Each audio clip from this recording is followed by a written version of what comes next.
Flip the coin.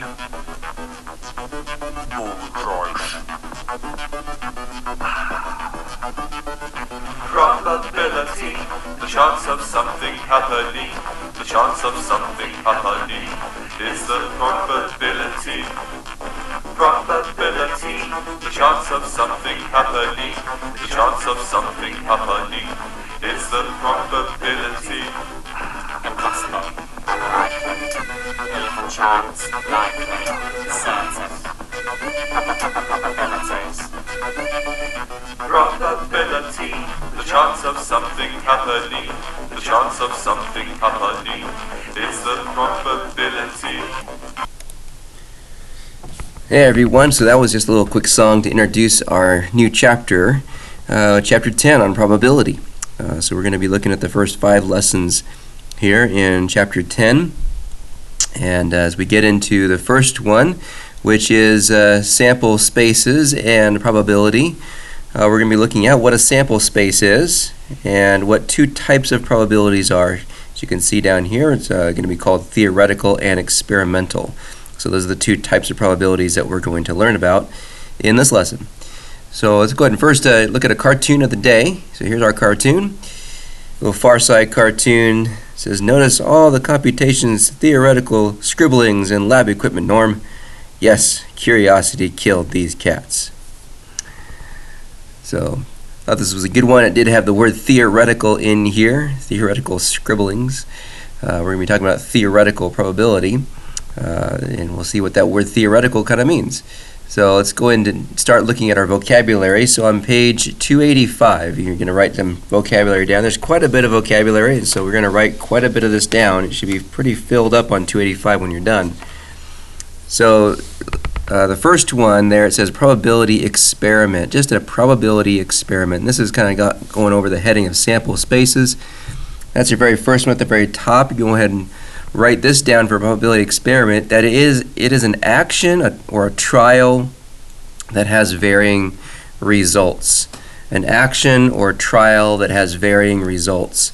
For instance, they're going to talk about a 6-sided dice in here that has varying results. There's 6 sides to it. So you roll a dice, you can get more than one outcome, more than one result. So it's an action. The action would actually be rolling the dice, or a trial is the same idea. Trial, you're trying something.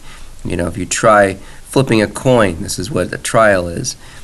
So that's what an experiment is. You're experimenting. You're doing something to experiment, like rolling a dice, flipping a coin, doing something like that. That's spinning a spinner, even throwing a dart to a dartboard or something like that. It's going to give you varying results. Then the next one is outcomes, right below that. And so for that one, you're going to say the possible results of a probability experiment. That's what we would call this. So the results, what are these results called? In this chapter, we're going to hear the word outcome for that word there. So the results then of the experiment would be called outcomes. And then the next is event. So an event is a collection of one or more outcomes. So an event could be just flipping a coin once, or it could be flipping a coin twice or 3 times or something like that. Or it could be flipping a coin and rolling a dice. So you could have, that could be an event. So you can have 2 different things as well. So it's a collection of one or more outcomes, such as rolling an odd number, for instance, like that. Then the sample space here. Sample space is just the set of all possible outcomes. That would be the sample space. And so we'll look and see what that actually is here in just a minute. Okay, so here's an example of one, and let's just watch this before we actually get into the extra practice. As you flip a coin and roll a 6-sided die. So that would be an event right there. You're doing something. Each time you're doing something, that would be an experiment, a probability experiment as well. It says how many possible outcomes, that would be again results here that we get. How many possible outcomes are in the sample space? That's all the possible outcomes is the sample space. And so here's what we can think about. If we're going to flip a coin, you have 2 possible outcomes when you flip a coin, heads or tails. And then if you also then next roll a dice, you're going to have 6 possible outcomes. So if you flip a coin and get heads, you could then roll the dice and get 6 possible outcomes just from doing that. You could get a heads and then get a 1, 2, 3, 4, 5, or 6. Or you could get a tails and also roll the dice and get a 1, 2, 3, 4, 5, or 6. And so basically what we're seeing here is that we're going to see that there's this row right here is the number of possible outcomes. So how many? Well, there's 6 plus 6 here. That's 12 possible outcomes. So the sample space has 12 possible outcomes, and this would be the sample space where you're going to list them all. You can roll a head or flip a heads and roll a 1. Get heads and roll a 2. Get heads, roll a 3, and so on. Or get tails, roll a 1. Get tails, roll a 2, and so on. So what we could think about is that the number of outcomes in flipping a coin is 2. The number of outcomes in rolling a dice is 6. 2 times 6 gives us 12. So we can kind of think about it that way as well. We can think 2 times 6 and multiply them together and get 12. Alright, so on page 286, this is our first 2 extra practice problems here. So it says find the number of possible outcomes in the sample space, then list the possible outcomes. So number 1 gives us 2 things here. It says a stack of cards containing the 13 clubs from a standard deck of cards. So that would just be 13 cards then. You're just looking at the suit of clubs, which has 13 cards in it. The second thing is you pick a card. So you're going to pick a card from the stack, 1 card from the stack, and you're going to flip 2 coins. So there's actually really 3 things you're doing here. It's a collection of 3, like we were talking about with the events. So it's a collection of 3 things. You're going to pick a card, flip a coin, flip another coin. And that's what you're going to look for, all the possible outcomes that you could get. So you could pick a card and get the ace. You could then flip a coin and get heads, and flip the other coin and get tails. There's a possible outcome, ace, heads, and a tails. So first of all, the best way to do it is let's go ahead and just kind of write all the cards down that we know from the 13 cards in just a normal suit of the clubs. They're all the same. You start off with ace, and so it's going to be the ace for an A here, A for ace, and then it goes 2. Remember, the ace is like a 1. So it starts ace, then 2, 3, 4, 5, 6, 7, 8, 9, 10. And then you have your face cards, the jack, the queen, and the king. If you're not familiar with cards, then you'll start to get familiar as we go through this chapter, because it does use cards quite often. So there's the 13 cards. So we have 13 outcomes with the cards. And then for the coins, you have basically 2 outcomes for each coin. You have a heads and a tails for the first coin, a heads and a tails for the second coin. So we can kind of think of it in this way. If I was to flip both coins, I could get a heads and a heads. So I can get HH, I can flip a heads and on the one and flip a heads and get two heads. I can do the 2 coins and get a tails and a tails, 2 tails. I could flip them and get a heads on the first and a tails on the second. Or I could get one more possible outcome, would be flipping them and getting tails on the first and a heads on the second one.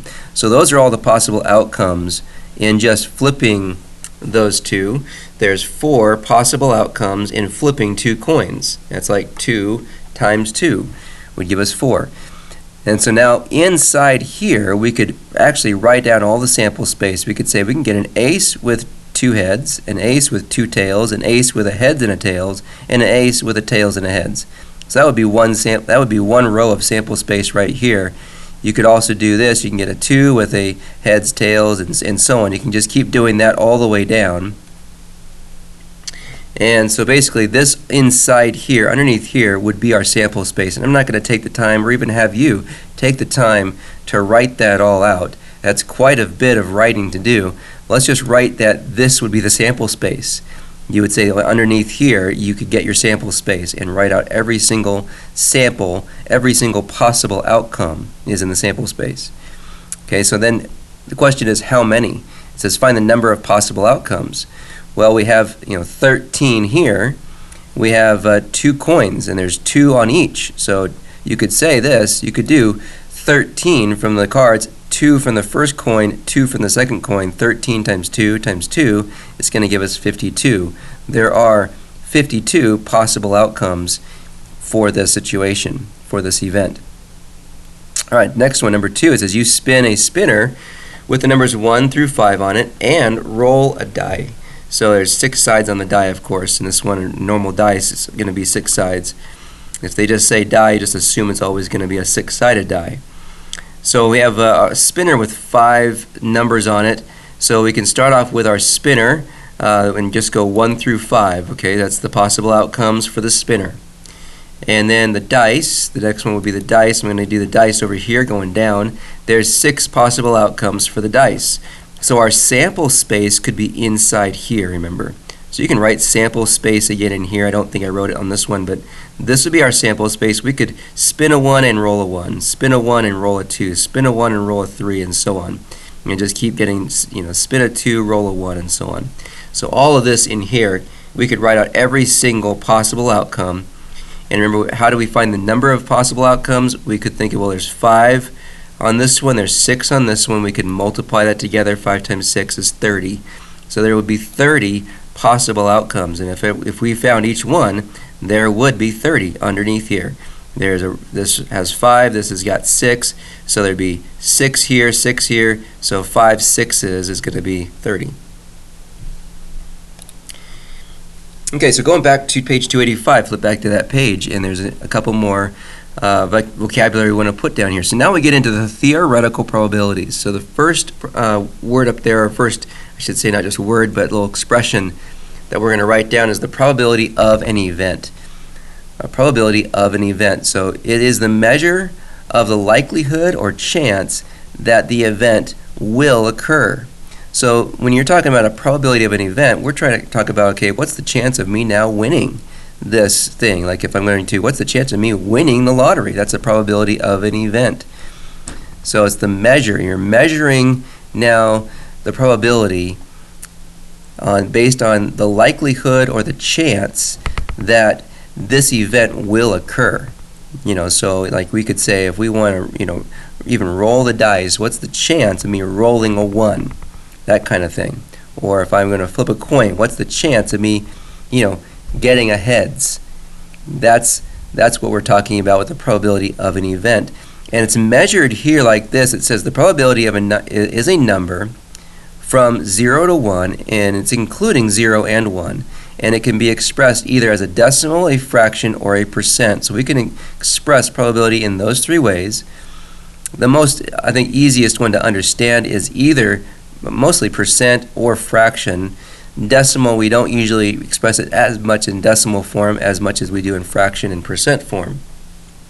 Now you even saw this on that little intro video where they had this little thing as well, impossible and certain over here, unlikely, likely. They had exactly the same thing, even chance. That was exactly what they had. So you can write this down on your paper for the probability of an event there on your vocabulary. Do a quick little, it's impossible over here. That would be 0.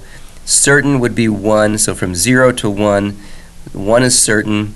So as a fraction, it's just 1. As a decimal, it's just 1. But as a percent, it would be 100%.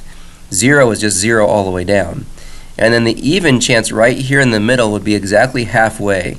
So 1/2, that would be like a 1 out of 2 chances. 1 in 2 chance of you winning something. Or 0.5 is the decimal, or 50% chance. And then between 0 and half is the unlikely section. So this whole part here would be unlikely. It's getting more unlikely as it gets closer to 0, actually getting closer to impossible. 0 would be absolutely impossible. So it's like, what would be impossible? What's the chance of you rolling a 7 on a 6-sided die? Well, it's impossible because there's no 7. So that's kind of idea there. What about certain? What would be certain? Well, if it's, what's the chance of you flipping a coin, I should say a two-sided where heads is on both sides and you getting a heads? Well, heads is on both sides. It's going to be certain you're going to get a heads. That would be a 100% chance. So unlikely is over here. As it gets this side, on this side between half and certain, you're getting more and more likely, getting more and more as a better chance of you getting what you want. Now, theoretical probability is our next vocabulary word, and for that one you can pretty much just write down this little thing right here. Theoretical probability is the number of favorable outcomes over the total number of outcomes. The favorable outcomes is basically what you want to have happen.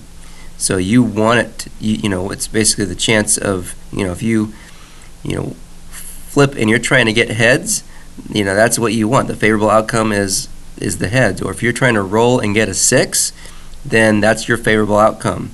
And that's kind of the idea. Favorable outcomes is what you want to happen. Total number of outcomes is how many ways it can possibly happen. So if we're trying to roll a 6, there's only one 6, so that would be a favorable outcome would just be 1. Total number of outcomes is there's 6 ways to roll a dice, so it's 1 in 6. That would be our probability. 1 in 6 would fall, somewhere over on the unlikely side. It's actually going to be more unlikely than even 1/4. Another thing I want you to write down here is this little piece down at the bottom. The probability of event A is written as P of A. It's kind of like a function notation. When we see P of A, we need to say it as the probability of event A. So this means probability of event A. And there could be more events, there could be an event B, and so on. We'll see that in future lessons. But we need to understand that's what that notation is talking about. This is more probability notation, and it's the probability of event A. Okay, so here's a quick little example here. It says a student is taking a quiz, randomly guesses the answers to 4 true and false questions. What's the probability of the student guessing exactly 2 correct answers? So you can just watch this one. So here's the number correct. You can get 0 correct, 1 correct, 2, 3, or all 4 correct. So the outcome, to get 0 correct, it means he has to get all of them wrong. I would be incorrect or wrong. C would be for correct. To get 1, he could get the first one right, the last 3 wrong, the second one right, but the other 3 wrong, the third one right, but the other 3 wrong, and so on. So there's 4 of those. To get 2 correct, that's what we're asking here. What's the probability of the student guessing exactly 2 correct? Well, he can get the first 2 wrong, the second 2 correct. He could go incorrect, correct, incorrect, correct. That way, he can get the 2 middle ones correct. He can get the first 2 correct, or something like that. So there's 1, 2, 3, 4, 5, 6 ways he can get that. That's the favorable outcome. So this exactly 2 correct, pointing at 2, this is the favorable outcome. 2 is the favorable outcome, and there's 6 ways to get that. So how many ways is there for him to be able to guess and even get answers here, or get an outcome? There's total outcomes. You'd add up all of these here. This would be like the sample space. Here's your sample space. You could add them all up. That's the total number of outcomes. And so now your theoretical probability, theoretically this is what would possibly happen then. It's not necessarily what's going to happen, because he could actually get, something else. You can get all of them right, or you can get all of them wrong, or something like that. But theoretically, to get 2 right, this would be the probability. So he would say the number of favorable outcomes is 6, the total number of outcomes is 16, and he just reduce that to 3/8. So 3 in 8 chance of that happening, or as a fraction. You can change that into a decimal, and then to a fraction, from a fraction to a decimal to a percent. 37.5% chance of him guessing randomly and getting 2 answers correct. So it's on the unlikely side of happening. Okay, so this core concept is there on page 285. It's the complement of an event. So it says that this is the probability of the complement of A is equal to 1 minus the probability of event A.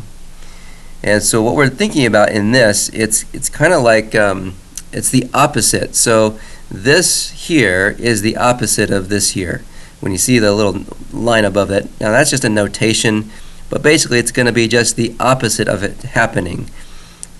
So if we want to figure out, let's say, probability of event A is rolling a dice, a 6-sided dice, and you roll a 6. The opposite of that would be not rolling a 6, which would be rolling 1, 2, 3, 4, or 5. So it's just like the opposite of, what's the probability of rolling 6? The opposite is what's the probability of not rolling 6. That's what we're talking about. Or let's say, what's the probability of rolling a number greater than 2? The opposite would be rolling a number that's less than or equal to 2. That's the opposite. Okay, just going the other direction. So let's look at one that uses that. So here's one that says when 2 6-sided dice are rolled, there are 36 outcomes, and that's what we've already kind of talked about there. There's 6 times the other 6. So there's your here's your sample space right here. As you can see, there's 36 of them right here. So the first dice is kind of in white, and the second one is more in red. So you can roll and get a 1 and a 1, or you can roll and get a 1 and a 2, and so on. So there's 36 possible outcomes. Find the probability of each event. So A says what's the probability of the sum is not 6. Sum would be adding them up. So this one is 2. That's not 6. This one is 3. That's not 6. Well, there's a lot of them that are not 6. Most of them are not going to be 6. So it might be easier to actually do the complement, and that would be doing the opposite. So instead of saying the sum is not 6, what's the probability that the sum is 6? So how many in here are going to be 6? And so we want to look at that and see, okay, well, find all the ones that are actually 6. We could say 1. So we would say 1 minus that probability would give us what we're looking for as it not being 6. So there are 5 of them. You can see it says 5 here. If you look in here, you'll probably see there's 1 and a 4 right there. That's one sorry, no, we're looking for that is 6. So we're going to find 6. There's 2 and 4. So 2 and 4 is 6. A 3 and 3 is 6. So if you look around through here, you'll find exactly 5 that are 6. So you can get a 1 and a 5, 5 and a 1, 2 and 4, 4 and 2, and then 3 and 3. So that's going to be 5 dice in here. 5 outcomes are going to be 6. That's 5 over 36, where your favorable is the 5. That's the number. The sum is 6. Favorable is that. That's how many of those there are. There's 36 here, possible outcomes. Total number is at the bottom. And so 1 minus that, you can think of this as 36 over 36. 36 minus 5 is 31. And so then as a decimal, it would be this. It would be 86%, 86.1%. The next one says the sum is less than or equal to 9. So, the sum is less than or equal to 9. Well, most of these in here are going to be less than 9. 2 is less than 9. Here's another one that's less than 9. A lot of these at the beginning are going to be less than 9. There's a few in here, like 12, that's more than 9. So it might be it'd be easier to find the few that are more than 9. So instead of saying the sum is less than or equal to 9, which is what we're trying to find, let's do 1 minus the opposite of that, which is the sum is greater than 9. So there's this one, 12, here's an 11, here's another 11, there's a 10, there's a 10, there's a 10, and so that's going to give us 6 of those. So right here, there you can see there's the 6 that are more than 9, greater than 9, there's 6 of those. 1 minus 6 over 36, and then again you can think of this as 36 over 36, and that would give us 30 over 36, which would reduce to 5/6. So it's 5 out of 6 chance then of your sum being less than or equal to 9, or an 83, if you move the decimal over here, 83.3% chance of happening. Okay, so here we are with number 3. We're going to use that complement, probability complement, which is kind of like 1 minus the opposite of the probability that it's asking about. So here it says when 2 tiles with numbers between 1 and 10 are chosen from 2 different bags, there are 100 possible outcomes. Okay, so that makes sense that there's 10 in each bag. So you have a tile chosen from one bag of 10 and another tile chosen from another bag of 10. 10 times 10 would be 100, so that's going to give us 100 possible outcomes. Find the probability that, letter A, the sum of the 2 numbers is not 10, and letter B, the product of the numbers is greater than 10. So what it's asking for, this, like on number A here, the sum of 2 numbers is not 10. Well, there's going to be a lot more where the sum is not 10 than that of those that are 10. So that's what we're going to use. We're going to do using the opposite, the complement here, to make it go a little bit faster. Obviously, we could just figure this out, but it would take longer if we wanted to figure out all the ones that are not 10 than trying to figure out all the ones that are 10. So for letter A, we're going to be saying 1 minus now the probability of the opposite of what it's saying. That's called the complement. So this is going to now say that the sum is 10. So it says is not, we're going to use the one that is 10. That would be the opposite. So we got to now look at what that's going to be. So you have two bags, remember? So you have bag 1 plus bag 2. So we're going to be pulling a number out of bag 1 and pulling a number out of bag 2. And we're trying to find, okay, what numbers, if I was to pull them out, would give us a sum of 10. Now remember, these tiles have the numbers 1 through 10 on them. So if I pulled out from the first bag a 5 and a 5 from the second bag, 5 plus 5 would give us 10. So there's one outcome where the sum is 10. And let's just keep doing that same thing. Another outcome could be if you pull out 1 from the first bag and a 9 from the other bag, second bag, that can also give you 10. Now you could reverse that, and the way to do it is just, now you're going to reverse it for another one. So you can pull 9 out from the first bag and a 1 from the second bag. So far we have 3 outcomes. You just got to keep thinking about all the other outcomes that would add up to give you 10, all the other numbers that would add to give you 10, so like 2 and 8. So you could pull out a 2 from the first bag, 8 from the second bag, and you can also pull out 8 from the first or a 2 from the second. Either one of those would give you a sum of 10. 3 and 7 is another one that will add up to 10. So 3 from the first bag, 7 from the second bag, or you could reverse that and do 7 from the first and 3 from the second. So 2 more outcomes with that. And then 4 and 6 is another outcome. So 4 from the first bag, 6 from the second, or the other way, 6 plus 4.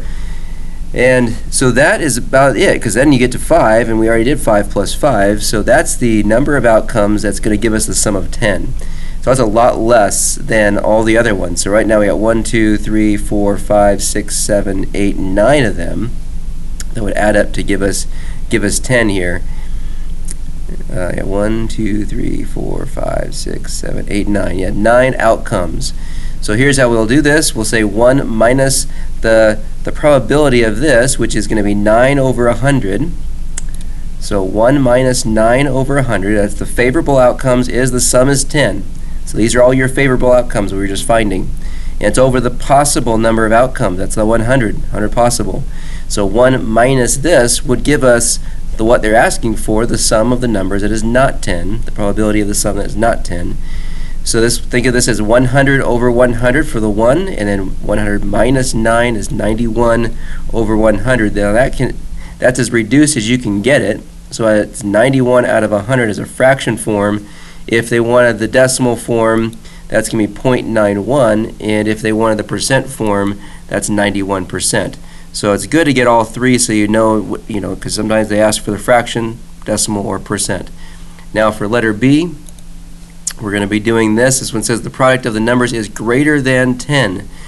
So we want to do the opposite of that, which is going to be the product is less than or equal to 10, because there's going to be a lot more greater than 10 products than there are less than or equal to 10 products.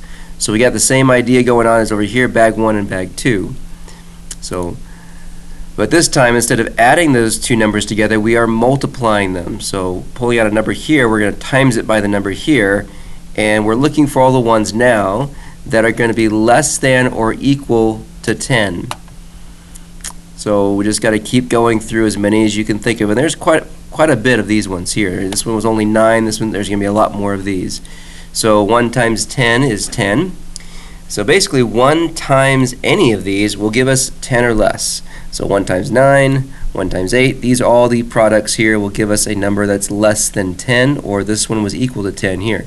So 1 times 7, 1 times 6, 1 times 5, 1 times 4, 3, 2, and ultimately 1 times 1. So all of those where you have the ones here, and we can reverse those as well.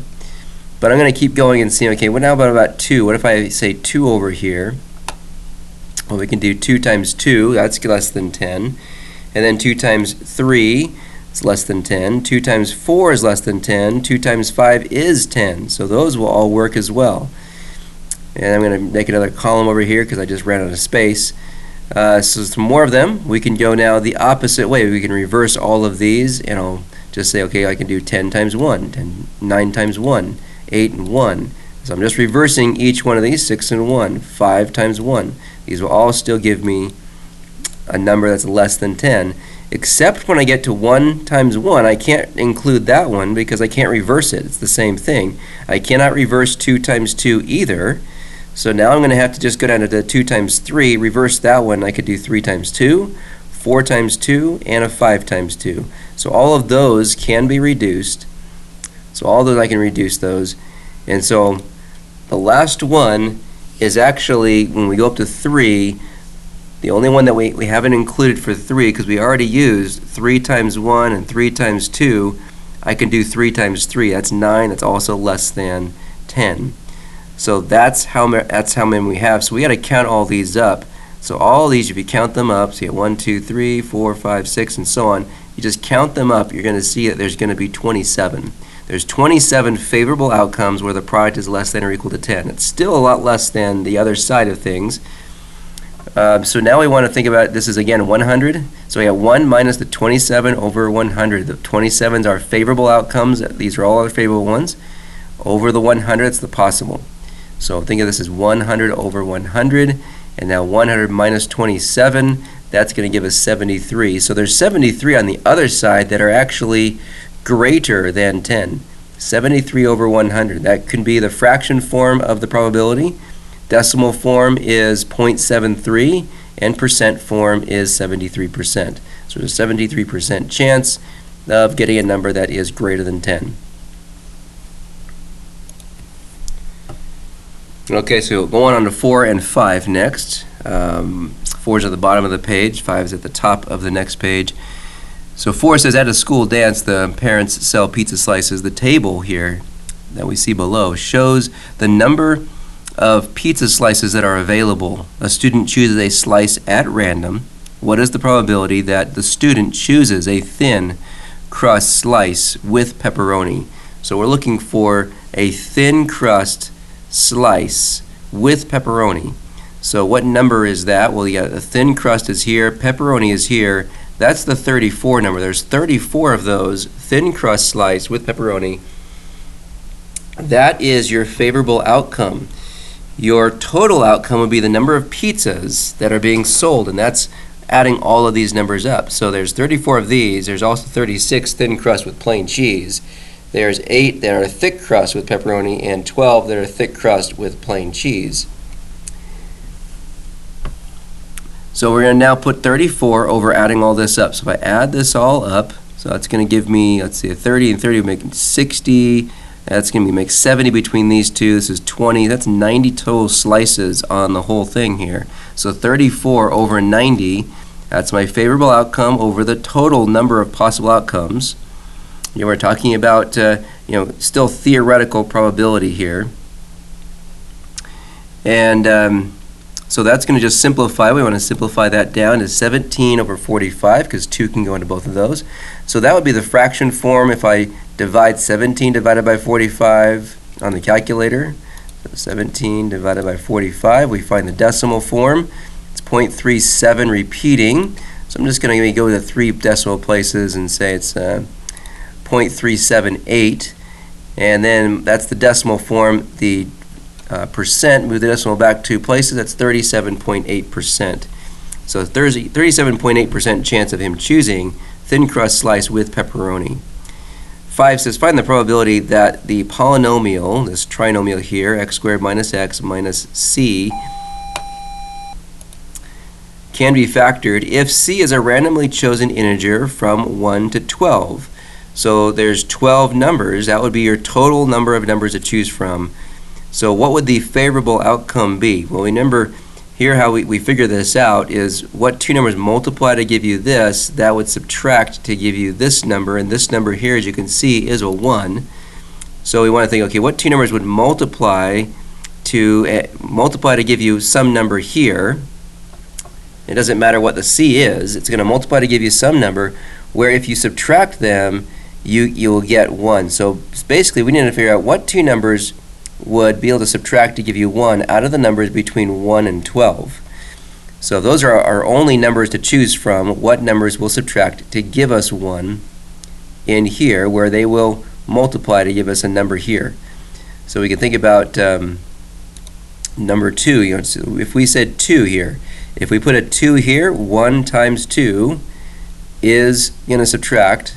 So 1 times 2 will subtract to give you 1. So if you multiply them, you give you the number that you have here. So I'm looking for a C number. I'm saying 2 is a C number. And if I say, okay, 2 times 1, that gives us 2. 2 minus 1, that gives us this number here, so that does work.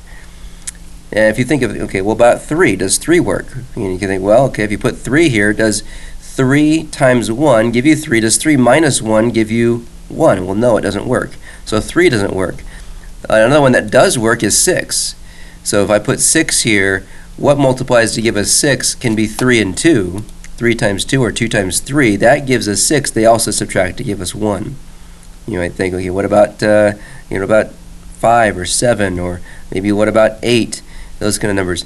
Does that work? Well, 8 would be 1 and 8. They don't subtract to give you 1. Or 2 and 4, and they don't subtract to give you 1.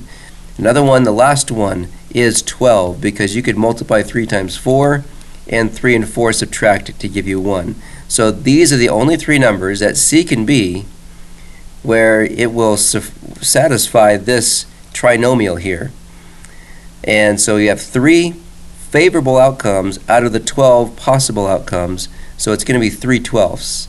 As our fraction, we want to simplify that to 1/4, so a 1 in 4 chance, basically, you're thinking of.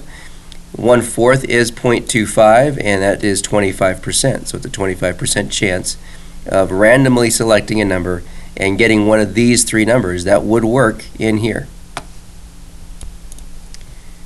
Okay, here's our quick joke of the day. Why do eggs hate jokes? Why do eggs hate jokes? Well, because they crack up. They crack them up. Eggs don't want to be cracked. Okay, here's another one I just wanted you to watch because I want to see that show you that you can use bar graphs also with the probability. This is another way of just looking at data. So it says there was a survey of 2,984 adults ages over 18 and over, found that 1,328 of them have at least one pet. And so this is the U.S. adults with pets. So this graph is only going to graph the ones that have pets, and it categorizes them as they have a dog, a cat, a fish, or a bird. So the types of pets these adults are shown in the figure. What is the probability that a pet-owning adult chosen at random has a dog? So there are 1,328. That's the possible outcomes of all of this. There, the favorable one, the one that has a dog, is 916. So it's just 916 over 1,328, and you just want to reduce that down, and you can get a decimal form of this. It would end up being 69% chance that's one of these people with pets is chosen at random, and that's the one that has a dog. Okay, so this next problem here is one that's going to be number 6 here.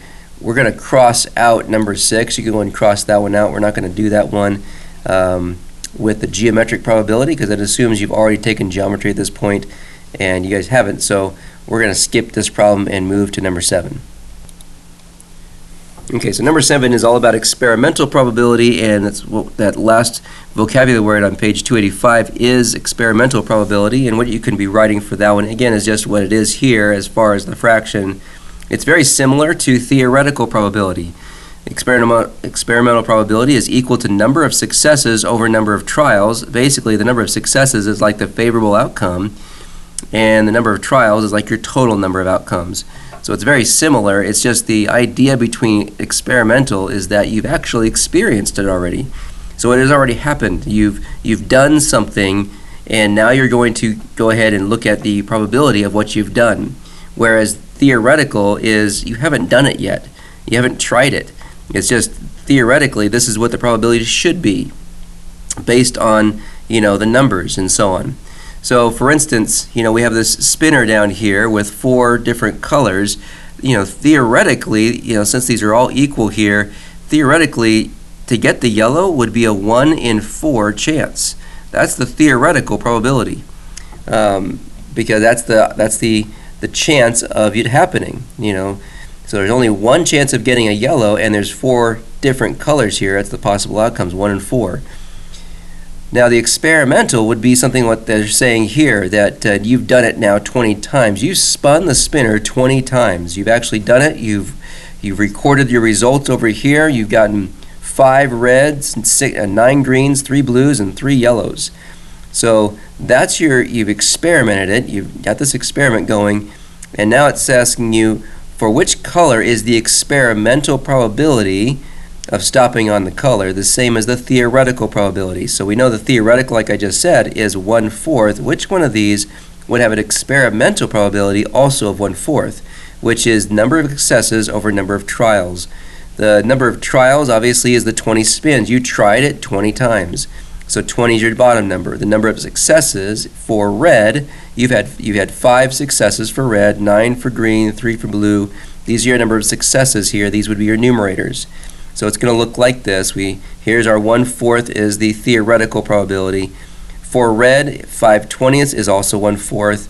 So that's the one, it's the red one, that has the same experimental probability as the theoretical. The other ones would be 3/20, 9/20, and then the 3/20. So those ones obviously are not the same as the theoretical. So the answer for this one would have been red. Red's the same as the theoretical. Okay, so back to 286 now is where number 7 is. The sections of a spinner are numbered 1 through 12. So each section of the spinner has the same area. You spin the spinner 180 times. The table shows the results for which number is the experimental probability of stopping on the number the same as the theoretical probability. Okay, so this is showing, well, you stopped on 1 13 times. You stopped on 2 21 times out of the 180.